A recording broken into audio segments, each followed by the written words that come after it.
By the power of Grayskull, I have the power. Eli tervetuloa taas tänne Leffahullu-podcastin pariin.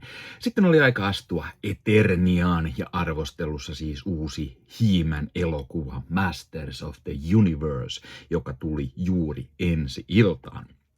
En ole mikään iso Motu-fani. Lundgrenin leffa on nähtynä ja ehkä alkuperäistä animaatiosarjaa jonkun verran.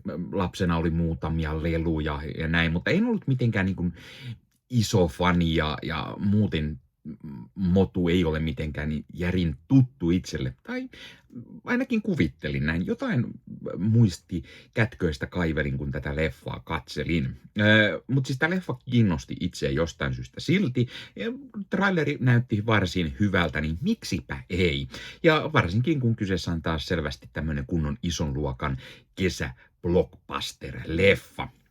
Mutta miten tämä leffa sitten itselle toimi tällaisella ei-isolle Masters of Universe He-Man-fanille?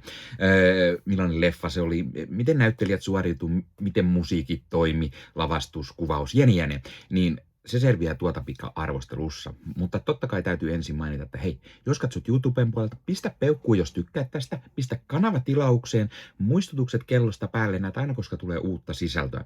Kanavan tilaaminen on sinulle ilmaista, mutta auttaa minua ja tätä kanavaa todella paljon, eli oikein iso kiitos kaikille, jotka olette kanavan tilaajia. Jos haluat lisää auttaa Leffahullu-kanavaa, niin Leffahullu YouTube-kanavan jäseneksi voi liittyä. Jäsenet muun muassa näkee videoita ennakkoon, saavat nimensä johonkin päin videoon sekä sitten jakson kuvauksiin. Näin voit näyttää, että olet kanavan jäsen, kanavan tukija ja todella iso kiitos kaikille, jotka olette kanavan jäseniä ja tukijoita. Nyt arvosteluun. Eli Masters of the Universe 2026 vuosimallia. Elokuva oli sopivan cringe, sopivan camp. Siinä oli hyvää huumoria, pöhköä huumoria, ja se vitsaili He-Man universumin pöhköillä asioilla, kuten hahmojen ehkä hieman oudoilla ja hölmöillä nimillä, ja miten He-Man voi olla maagisesta Eterniasta kotoisin, ja miten se kaikki voi olla totta. Samalla se kuitenkin otti itsensä juuri tarpeesti vakavasti, jottei se ole liian hölmö.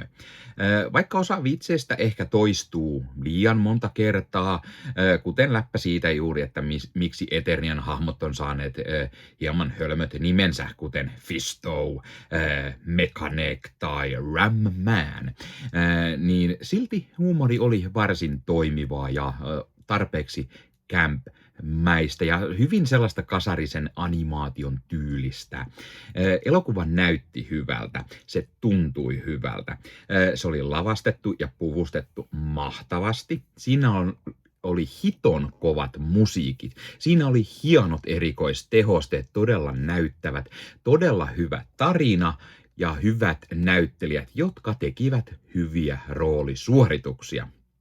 Elokuva oli hyvä yhdistelmä fantasiaa ja skifiä, taikuutta, supersankaruutta, toimintaa ja seikkailua, eli vähän kaikille kaikkea. Elokuva osasi olla myös paikoin vakava, mutta myös samalla hyvin humoristinen. Se oli kuin Star Wars ja Taru Sormusten herrasta hyötynä yhteen ja ripauksella Marvel Studion tuotoksia ja Kreikan mytologioita. Tästä tuli paljon mieleen just He-Man, Herkules ja He-Man hyvin samanlaisia eräällä tavalla. Samalla ehkä Shazam-tyylisesti hieman tai juuri Thor ja nimenomaan Marvel Studion Thor ja Thor-leffat. Tässä oli hyvin paljon samanlaista semmoista värikylläisyyttä, varsinkin juuri Thor Ragnarokista, se visuaalinen ilme, se tyyli ja jotenkin itse asiassa pääosan esittäjä näytti myös hieman nuorelta Chris Hemsworthilta. Puhutaan siitä hetken päästä lisää. Tässä leffassa oli todella paljon kaikkea mahtavaa ja tämä oli ennen kaikkea juuri faneille, mutta mutta se oli myös uusille katsojille, sillä se selittää asiat todella hyvin, jotta sinun ei tarvitse tietää mitään ennalta. Mäkään en ole mikään järjen suuri He-Man ja Masters of Universe-fani, mutta mä pääsin hyvin kärryille tämän leffan kanssa. Ja jos kuitenkin olet Motu-fani, niin tässä on myös paljon silmäniskuja ja asioita, jotka fanit tietää, osaa, arvostaa. Siinä on myös cameo-rooleja niille, jotka tietää asioista ja niin kuin se vähän kaikkea kaikelle. Ja kuten mä sanoin, musiikit oli todella mahtava. Siis hitto, The Darknessin teeman musiikki tai Queenin Brian Mayn tähän tekemä biisi tai sitten Queenin legendaarinen The Princess of Universe, siis ihan huikeeta kuunneltava. Siis, tässä on todella mahtava soundtrack, unohtamatta Daniel Pembertonin sävellyksiä ja siis tässä oli timanttisen kova soundtrack, varmaan semmoinen, mikä pitää hommata ehkä hyllyynkin jopa. Muutenkin tämän leffan äänimaailma jyrisee todella mahtavasti. Ja kyllä kaikille tärkeä kysymys on aina, miten sitten Skeletor? No kyllä, Skeletor oli tosi mahtava pahis, siis just sellainen paha vastustaja kuin pitääkin. Ja Jared Leto oli oikeasti tosi hyvä tässä roolissa. Sopi mainiosti, semmoinen ylitse lyövä sarjakuva pahis, just semmoinen niin kuin Skeletorin kuuluukin olla. Ja koodilla Leffahullu 15 saat nyt 15% alennusta Bad Record Storesta. Eli Bad Record Store on tämmöinen verkkokauppa, josta voi käydä ostamassa itselleen fyysistä mediaa. Eli tykkäät sitten elokuvista ja sarjoista tai vaikka CD-levyistä, vinyyleistä tai C-kaseteista, niin Bad Record Store on sinulle juuri oiva paikka, josta voit ostaa nämä fyysisenä hyllyyn itsellesi. Sivustolta löytyy esimerkiksi kaikille leffadikkareille mielenkiintoisia julkaisuja. Sieltä löytyy leffoja esimerkiksi, mitä ei enää välttämättä muualta löydä, koska ne painokset on aikaa sitten myyty loppuun. Sieltä löytyy mukavasti pohjoismaalaisia julkaisuja tai Suomi-julkaisuja, eli sellaisia, mitkä moni varmasti haluaa hyllyynsä ja tykkää keräillä. Ja sieltä löytyy oivaan hintaan kaiken näköistä mukavaa leffaa ja löytyy 4K:na, löytyy Blu-rayna, löytyy DVDnä, ihan mistä sitten formaatista itse tykkäät. Ja kuten sanottua, myös jos dikkaat esimerkiksi musiikista, vinyyleistä, CD-levyistä, C-kaseteista, niin Bad Record Storesta sellaisia löytyy. Ja kun käytät koodia Leffahullu15, saat sen 15% alennusta. Ja kun vielä menet YouTuben puolelta, tuossa kuvauksissa alta näkyvän linkin kautta sinne Bad Record Storeen, niin sitten vielä meikäläinenkin hyötyy siitä jotain. Eli kannattaa ihmeessä käydä tuon linkin kautta, ja sitten kun käytät siellä sen koodin Leffahullu15, niin saat sen 15% alennusta. Eli mikä sen mukavampaa pikkualennus, kun käyt ostamassa itsellesi hyllyyn omaan leffakokoelmaan lisää täytettä. Eli kipin kapin katsomaan sinne, ja Bad Record Storesta on tulossa myös esittelyvideota, eli mitä kaikkea mukavaa sieltä sivustolta löytyy, joten pidä Leffahullu YouTube-kanavaa silmällä, niin lähiaikoina sinne varmasti sellainenkin ilmestyy. Noniin, nyt on hehkutettu, mutta nyt lähdetään puhumaan pikkusen tarinasta ja näyttelijöistä. Ensin tarina. Kun prinssi Adam oli lapsi, hän joutuu pakenemaan maahan universumin mahtavimmat voimat sisältävän miakan kanssa, koska pahan Skeletorin valloitettua hänen kotiplaneettansa Eternian pitää hänen lähteä karkuteille. Aikuisena taas Adam asuu maapallolla ja kertoo kaikille tarinaa Eterniasta, taikamiakasta ja siitä, että hän on prinssi Adam. Ja kun hän oli sen taikamiatkan sitten kadottanut, niin hänen pitää sitä sitten etsiä ja sitten hänen pitää päästä takaisin Eterniaan ja pelastamaan koko kansa ja koko maansa Skeletorin pahan ikeen alta. Siinä tarina pääpointit pähkinän kuoressa. No miten sitten näyttelijät? Nicolas Caggione on Adam, ja mun mielestä Caggione on ihan hiton hyvä roolissaan, ja muistuttaa siis tosi paljon nuorta Chris Hemsworthia, tai pikkusen myös Austin Butleria.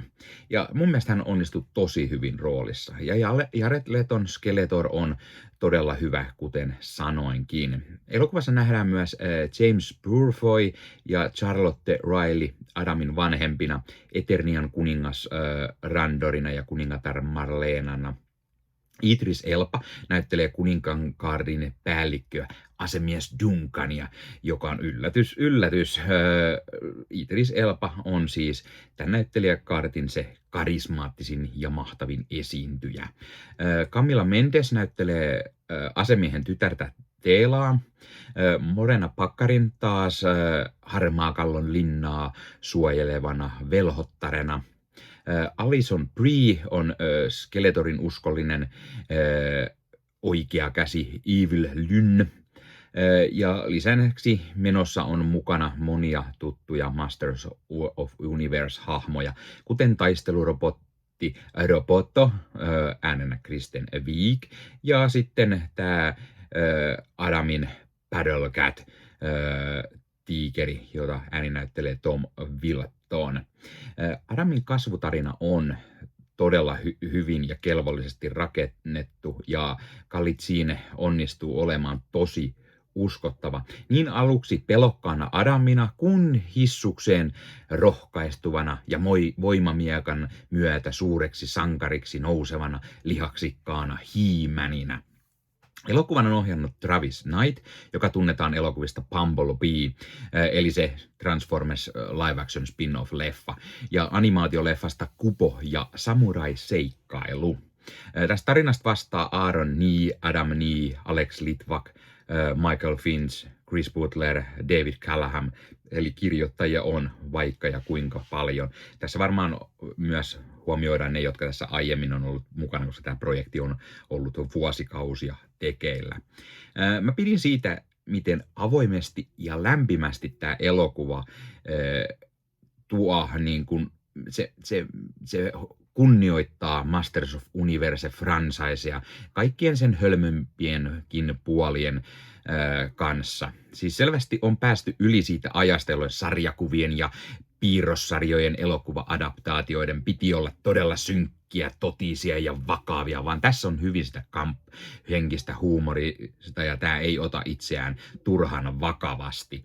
Tämä elokuva tiedostaa, kuinka hupsuja jotkut jutut tässä brändissä on, ja se osaa käyttää niitä todella hyvin. Ja jos mä en ollut ennen fani, niin tämä leffa kyllä teki meikäläisestä sellaisen, ja jotenkin se fiilis vaan välittyi todella hyvin, ja koko se kasarifiilis ja tunnelma, mikä tässä oli, niin tuotiin tosi hienosti tähän päivään.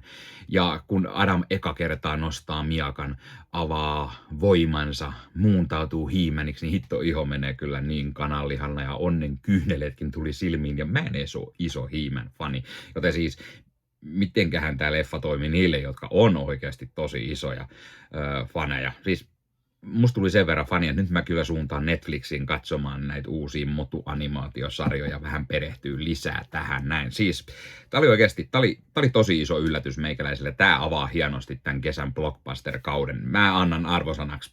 Mä annan 10/10. Ei voi mitään. Ei voi siis, mä nautin kaikesta. Siis tää leffa oli todella mainio. Siis ehkä ainoa, mikä tässä on sellainen, että kestää aika pitkään, melkein 2,5 tuntia, mutta pikkusen olisi ehkä voinut napsasta pois, mutta mä tykkäsin todella paljon, ja siis suosittelen todellakin, menkää katsoa leffateattereihin, mahdollisimman iso sali, kunnon äänentoiston, niin ai ettien, että mitä herkkua onkaan tiedossa. Pistä kommentteihin. Ootko sä nähnyt tämän uuden leffan? Mitä sä tykkäsit siitä? Oletko sä Masters of Universe-fani? Ootko sä kattonut animaatiosarjoja, uusia, vanhoja?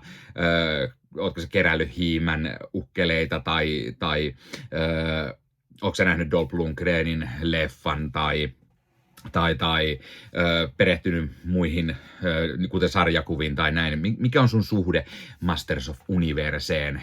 Laita kommentteja ja muista ottaa Leffahullu somekanavat haltuun, ja ei muuta kuin ensi kertaa. Moro!